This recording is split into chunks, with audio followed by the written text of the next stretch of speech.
गुरुदेव और माँ गायत्री के चरणों में कोटि कोटि नमन। आप सभी को प्रणाम। वेदों में गायत्री का गौरव। चारों वेदों ने कहीं न कहीं गायत्री मंत्र गाया है।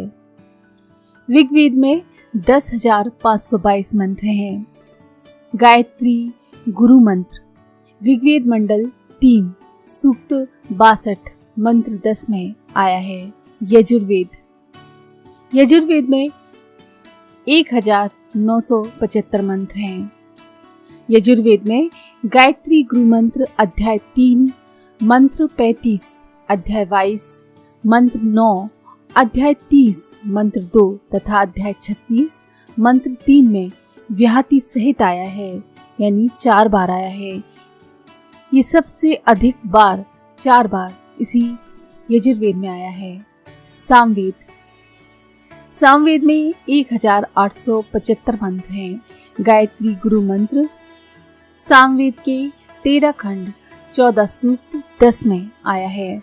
अथर्ववेद में शिल्प शास्त्र और औषधि मंत्र तंत्र निर्माण की विशेष बातें हैं।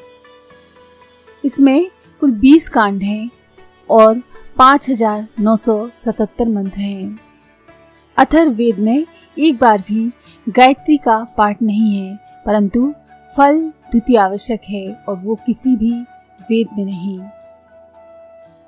गायत्री मंत्र आध्यात्मिक दुग्ध धारा का पान करने से त्रिविध दुखों का निवारण करता है।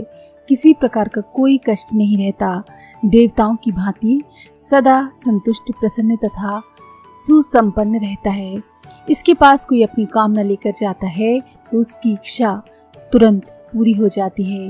इसलिए इसे भूलोक की कामधेनु भी कहते हैं। इसे पारस मणि भी कहते हैं, क्योंकि लोहे जैसे कलुषित अंतःकरण भी सोने जैसे शुद्ध हो जाते हैं। जहाँ गायत्री रूपी प्रकाश जाता है, वहाँ से दुर्विचार और दुर्भावना रूपी अंधकार अपना स्थान छोड़ देते हैं। जब अंतःकरण पवित्र हो जाता है, मन पर चढ़े हुए सभी मल विक्षेप कट जाते हैं। ईर्ष्या, द्वेष, घृणा, निंदा, बेईमानी, काम, क्रोध, लोभ, अहंकार की अनाधिकार चेष्टाओं से रहित हो जाता है। सत्य, प्रेम, न्याय, दया, ईमानदारी, संयम, सहानुभूति आदि गुणों का विकास होता है। तभी भगवान दर्शन देते हैं। इसीलिए इसे परम पिता परमात्मा का साक्षात्कार कराने वाला प्रतिपादित किया गया है। गायत्री मंत्र के संबंध में अथर्ववेद में एक जगह कहा गया है, मैं पुरुष और प्रकृति के समस्त रहस्यों को बुद्धि से खोलता हूँ और पुरुष और प्रकृति की साहचर्य लीला से ज्ञान को उद्धत करके तत्पश्चात कर्म में प्रवृत्त होता हूँ। अनुभव यही बतलाता है कि जब साधक बुद्धि और ज्ञान की जन्मदाता गायत्री माता से अपना संबंध जोड़ लेता है और दृढ़ श्रद्धा, विश्वास, भावना और तपश्चर्या द्वारा वो निरंतर आगे बढ़ता रहता है, तो उसके अंतःकरण में ऐसे सद्विचारों और सद्भावों का उदय होता है जो ऋषि मुनियों के मन में अवतरित होकर बड़े मंत्रों को शोभायमान कर रहे हैं।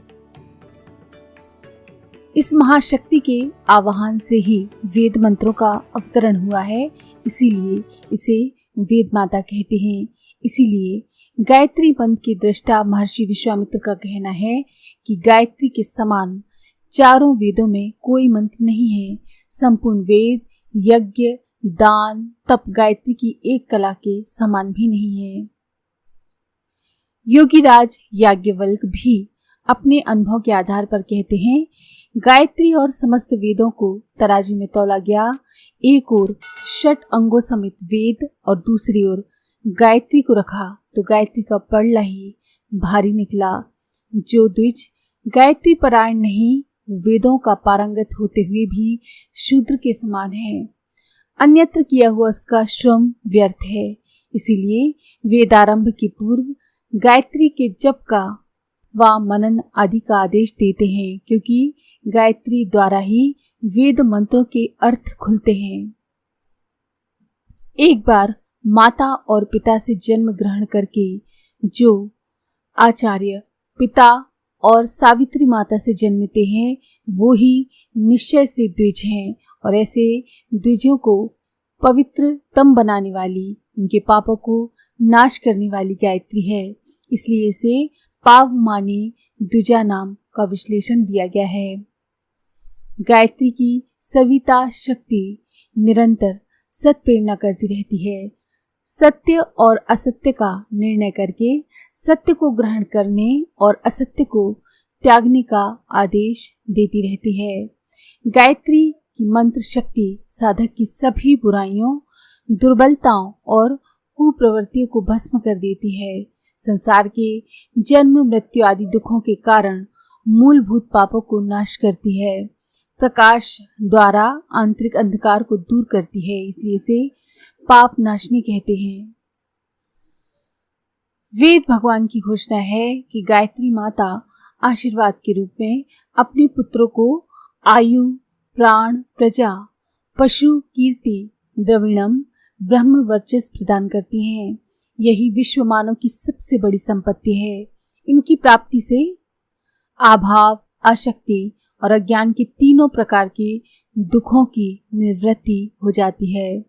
जिस देश में दीर्घ बलिष्ठ प्राण, सुसंतति, अष्टांग पशु तथा श्रेयस्कर धनवान ब्रह्म वर्चसी नवयुवक उत्पन्न हो, वो राष्ट्र को उन्नति के उच्च शिखर पर पहुंचा देते हैं।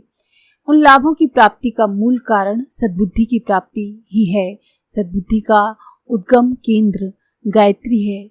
इसीलिए उपरोक्त फलों को प्रत्यक्ष करने के लिए गायत्री माता की गोद में बैठकर उसके शक्तिमय दुग्ध का पान करना चाहिए। गायत्री मंत्र साधक की सारी बुराइयों को, उसकी दुर्बलताओं को खत्म कर देता है और उसे पुत्रों, आयु, प्राण, प्रजा, पशु, कीर्ति, द्रविड़म और ब्रह्म वर्चस्व प्रदान कर देती हैं। इसीलिए एकांत में सावधान होकर गायत्री मंत्र का जाप अवश्य करना चाहिए। तो अगर आपको ये जानकारी पसंद आई हो तो प्लीज़ लाइक करें, शेयर करें, सब्सक्राइब करें और बेल के आइकन पर क्लिक करके ऑल पर क्लिक करना ना भूलें। धन्यवाद।